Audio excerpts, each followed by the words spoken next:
Vikki with Mindful Minute, and today's reading is from the Book of Awakening, and today's date is April 4th, and I'm not prepared. Here's what it says. Oopsie.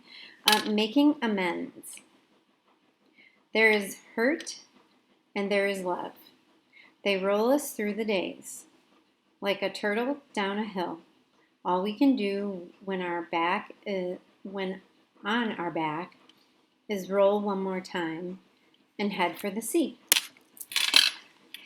Stones loosened by storms cover paths, and uprooted trees break newly formed nests, and crisis after crisis throws us into each other.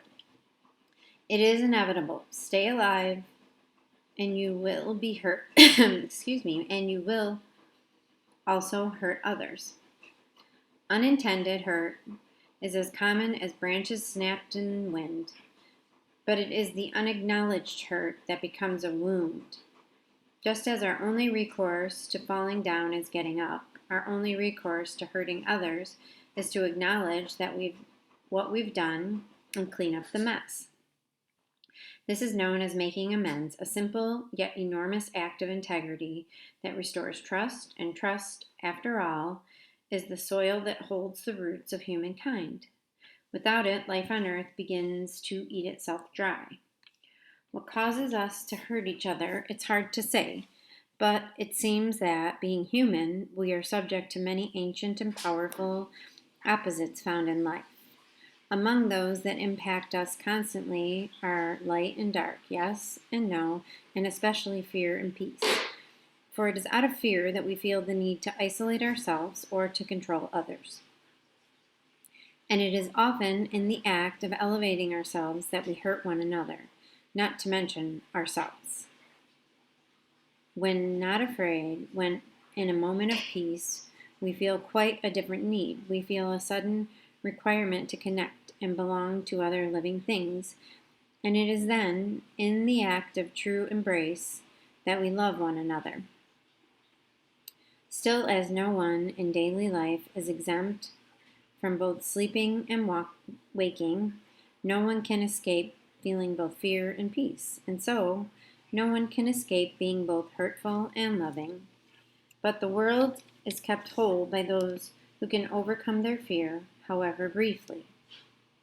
The blood of life itself is kept vital by those who can simply and bravely repair their separations time and time again.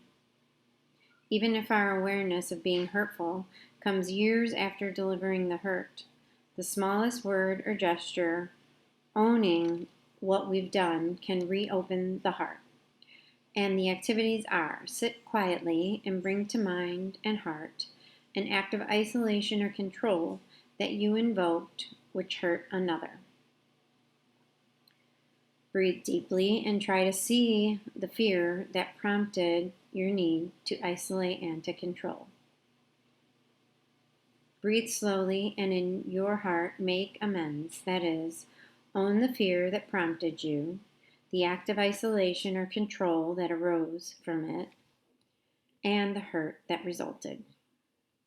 Just for yourself, express your amends in a letter or card addressed to the person you hurt.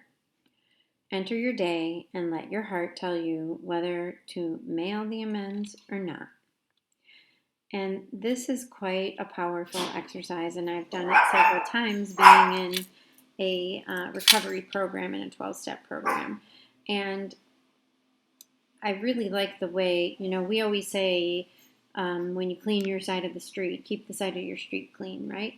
And what I like about this is the whole analogy of it's like a broken tree branch, right? The wind doesn't mean to break the branch, but the wind still breaks the branch. And what can it do? It can clean up its mess, clearing the wreckage of your past and acknowledging it, owning it. I mean, when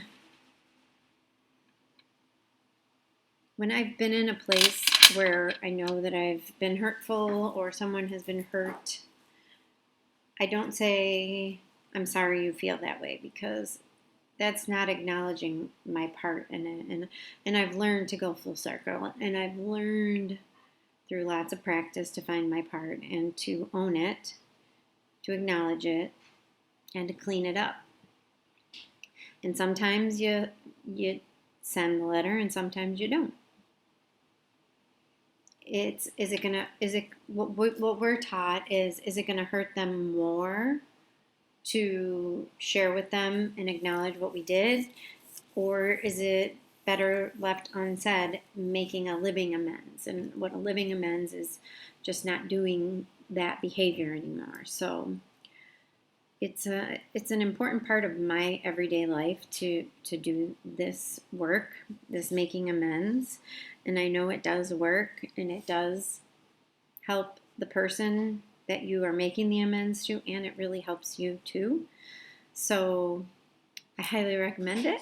And if you are very kind, if you wouldn't mind, and subscribe, because I'm so close to getting my own name for my URL on this YouTube channel. And it would be Mindful Minute. And I am Vikki Rude, and you can check out my website at vikkirude.com. I am here every day. I read out of the Book of Awakening by Mark Nepo this year. That's what my reading is.